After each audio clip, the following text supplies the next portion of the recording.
Mr. Alden Richards, bakit nga ba naging emosyonal? Dahil po sa babaeng ito. Sino nga ba pag-usapan natin ang isang successful concert na naganap nitong si Mr. Alden Richards last Saturday. Si Alden Richards na isang veteranong aktor, host at recording artist sa Pilipinas ay nagbahagi ng kanyang pananaw sa kung paano nagbago ang fan culture lalo na't mas aktibo ngayon ang mga tagahanga sa social media at iba pang platform. Ayon sa report, alam niya ang epekto ng modernong paraan ng pakikipag-ugnayan ng fans at pinaparating niya ang kanyang pasasalamat sa suporta na ibinigay sa kanya ng mga tagahanga niya for the past 15 years. Binanggit niya ang kanyang karera ay hindi magiging ganito kung hindi dahil sa mga sumusuporta sa kanya mula noon at sa patuloy na pakikipag-ugnayan ng fans sa digital space. Pinapahalagahan niya ang pagkakaroon ng aktibong fan community at ang pagiging bukas ng komunikasyon sa kanila. So, sa pagdiriwang ng kanyang 15 years anniversary showbiz, inihanda ni Alden ang isang espesyal na fan meet na may temang gratitude at appreciation kung saan ipinapakita niya ang pagpapahalaga sa mga taong naging bahagi ng kanyang paglalakbay sa industriya.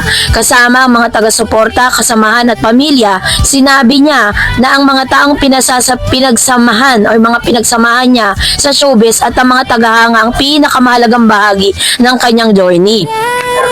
Meron ding mga outreach activities din na isinagawa bagong event mismo bilang paraan ng pagbabalik tangi sa komunidad, no? So, pinatunayan ni Alden Richards na kahit na mabilis ang pagbabago ng fan culture sa panahon ngayon, kung saan malakas ang boses ng fans at mas malawak ang engagement dahil sa social media, nananatili siyang mapagpasalamat, mapaghambol at hadang makinig.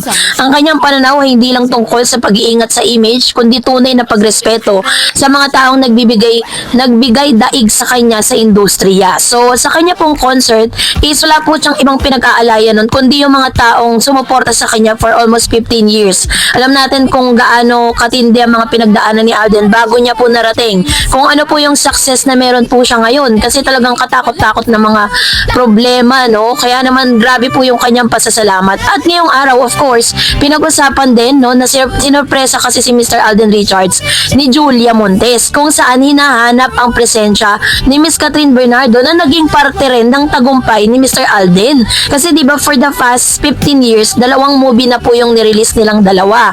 At lahat po yun naging blockbuster movie mula noon hanggang ngayon, ano? Una, Hello Love Goodbye, and then the Hello Love Again, na talaga namang tumatabo po sa takilya. Kaya ang question or kini-question ng ilang mga Katden fans at ilang mga fans si Mr. Alden Richards kung bakit tila baga hindi nabigyan ng pagkakataon or hindi na highlights ang pangalan ni Catherine sa nasabing event. Pero sabi nga ng title ng isang online news, Julia Montes sa kalam, Catherine Bernardo Alden Richards pang promo ang friendship. Ganun po yung title, ano? Medyo nakakawindang, diba? Nasurpresa kasi si Alden nang biglang umapir si Julia Montes sa stage para sa kanyang Alden 15 concert. Alatang na-appreciate ng aktor ang effort ng aktres na anya ay maturing niyang kaibigan mula nang ginawa nila ang pelikulang 5 Breakups and a Romance. Inakala ni Alden na sa BTR lamang ang mensahe ni Julia, hanggang sa bigla na lamang itong pumanik sa entablado at nagsigawan nga ang mga tao na matagal na naging yakapan ng dalawa. Say ni Julia, surprise, hindi ako papayag na masira yung greetings ko sa iyo. Sa mga sumusuporta at nagmamahal kay Alden ay tama po ang sinusuportahan nyo kasi grabe nung nakilala ko to, sabi ko iba. Deserve raw ni Alden kung saan siya ngayon, dagdag pa ng aktres, kaya naman proud ito sa kanya. Inalala naman ni Alden ang backstory ng kanilang friendship. Yung friendship nila ni Julia, gusto raw niyang magpasalamat sa aktres sa support nito na hindi nawawala. Ganon din sa kanya. Sabi niya, hindi talaga ako sanay na sinusurprise, pero alam ko yung mga taong behind this. Thank you, Jules. Malaking bagay sa akin yung pelikula natin. Alam mo yan. Marami akong nadala, naturo sa sarili ko dahil sa mga kwentuhan nating dalawa. Maraming salamat for being here. I love you, Jules. Mensahe pa ni Alden kay Julia. Sa comment section agad ay tinanong kung bakit wala raw sina Catherine Bernardo at May Mendoza na naging malaking bahagi naman ng karera ng aktor. Kinumpara pa si Julia sa best friend niyang si Catherine Bernardo na bakit wala raw samantalang 2 beses silang nagsama sa pelikula. Bakit daw parang totally strangers na raw sila sa isa't isa. Say pa ng netizen, mabuti pa raw friendship ni na Alden at Julia ay sa kalam dahil hanggang ngayon friends pa rin. Unlike Catherine na pang promo lang daw pala.